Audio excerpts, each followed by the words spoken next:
Just explain what I'm doing.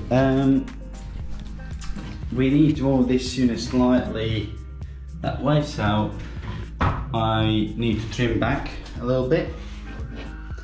The good thing is it will fit, but that means cutting both these side panels, and reason being is that we want to allow a slightly more space for your appliances, because 600 is tight. I would say you want for freestanding 610, and that will give you about 7mm either side, and so is for either it's a washing machine or dishwasher. And as for dishwasher, because we have tall fridge here and we got quite a bit of gap either side, customer has asked if we could squeeze in 610 space rather than 450 space, so when the 450 dishwasher packs up, she can replace it with 600 dishwasher, which is that's the reason why we are looking whether we can trim it down, move it in slightly to give it a bit more space this end, and it seems that it's going to work. So I will trim these off, and that way we're going to gain that extra 30-40 mil we need to be able to fit, make two spaces at 610 roughly, even though the dishwasher which is going to go in there is 450 at the moment, which is small one, so when that actually it breaks, then she can replace it with 600 dishwasher. So yeah, that's basically what we're doing. So I'm gonna trim that and get that into rough position. Then I'm gonna assemble the base unit, and after that we're gonna start fitting units in their positions.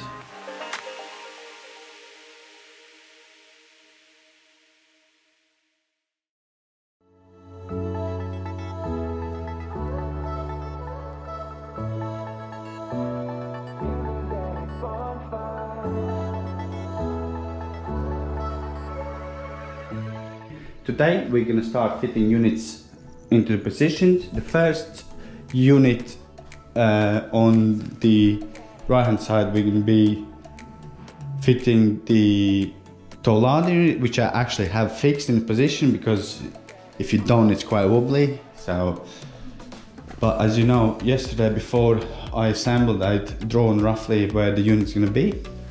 And the first step, don't forget, is to put a tall larder end panel. So you can actually carry on of fitting the units afterwards. So what you need to do, you need to check what plinth you have, design, so what cornice, plinth, etc. you can have, to make sure you cut it the right height, because that's obviously very important. So yeah, that's what you're going to be doing today. As you know, I have assembled all the units.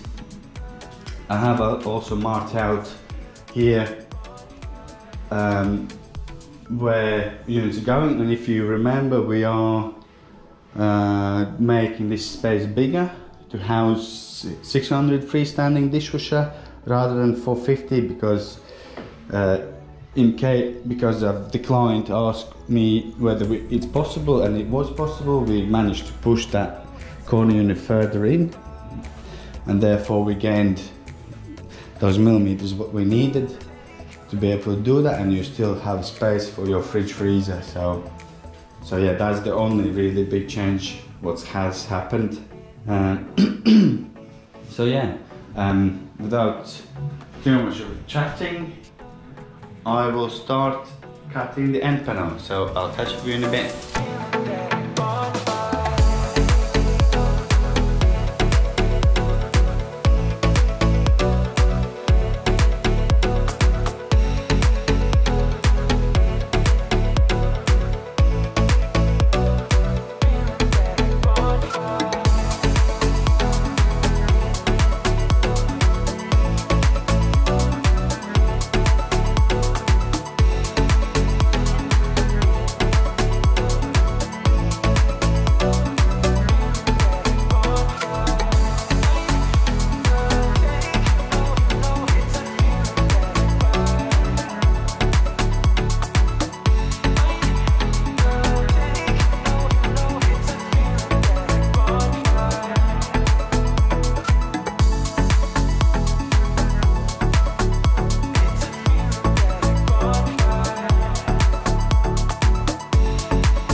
So just a catch up, base units we've done. So I'll show you how I do it. And mostly it's not surprising that you're gonna might have to back them out. So that's why I slightly put the brackets in, but a couple mil, so it's not flush with the edge. And what that gives when I put my back is it pulls it back in where I want it. So the next step what I'm going to do is I'll put the wall cupboards up, and I think I will put wall cupboards up. I might actually leave them for later because it will be easier to put the water pin. But saying that, I might actually put the wall cupboards so all the cupboards are done, and yeah, then this side will be done. I have to think whether I will or not yet, but yeah. So just what I've noticed so far, the actual end panels give you, well, at least the tall larder one had 5mm on cut to allow for cuts, because if your door is 21mm, you need like 25-26mm margin here, so it gives you a nice finish on the door. I actually managed to get 27, so it gives you a little bit of room to cut it in, where Howden's IKEA ones don't give you. They come basically as they are, so you got to fit and you're left with the big gaps. So yeah, so far so good. I will be concentrating on other side once I've worked out if I'm gonna put the wall cupboards up yet. I probably will, so one thing is done, because I should be able to lift water up this high anyway and then slide it in. So what we'll do, we'll have to cut this out, merge this back out, which is fine, and our end panel will go into here as well. So what I'll do, I'll multi-tool this back after and keep that as a fixing, and then when we put our end panel on, it will just go against it like so, so I'm gonna have support there rather than cutting it off and taking it out. So on this side again, we'll use probably plinth blocks or something like that to create an L shape. Yeah, so,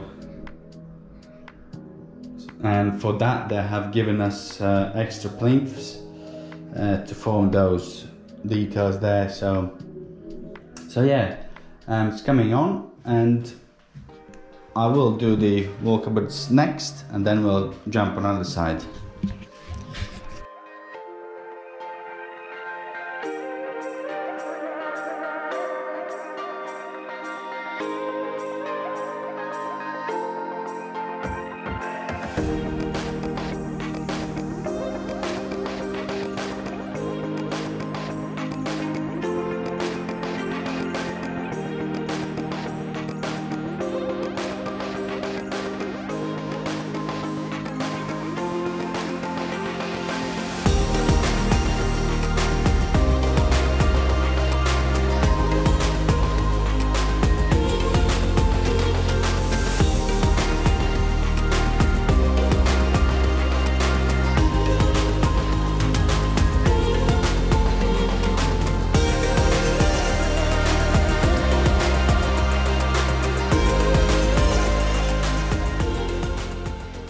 So the units are up. All I got to do is pack them, because obviously walls got a dip there, so I'll pack that out to get it level, and then this side is done, and then we're gonna start the last side. On this side we're gonna have to create our own unit. I think we got end panels given for that, so, and it's gonna be open. So open with a shelf in there. So we can have a door there, the corner unit, and an open unit with the shelf. So yeah. What I wanted to tell you as advice is, in terms of drill bits, you got an option. On these fixings you could put 5.5mm drill bit, extra long one, and then you don't have to move the unit out of this space. You can drill straight through. Unfortunately I don't have one, so I had to manually pull all the units out to put the drill in and drill it out.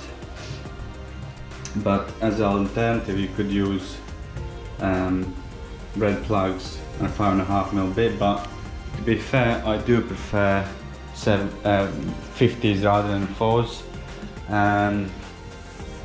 5mm screws rather than 4mm screws. They are stronger, because you don't want them be loose.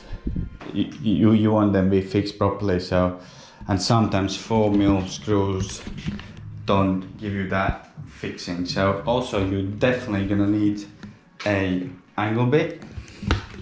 You can purchase them anywhere, and then a long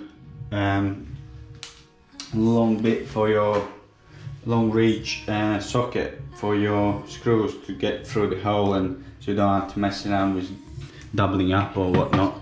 Because you can always, if you got just a single short one, and you can always double it up, but obviously it's easier when you got a longer one. It helps when you do the legs as well, when you screw the legs. So also the levels, ideally you'd have laser level for your units, and yeah, so basically that's that, and a whole cutter set. So I will crack on, double check these measurements, and we're going to start fixing the other side.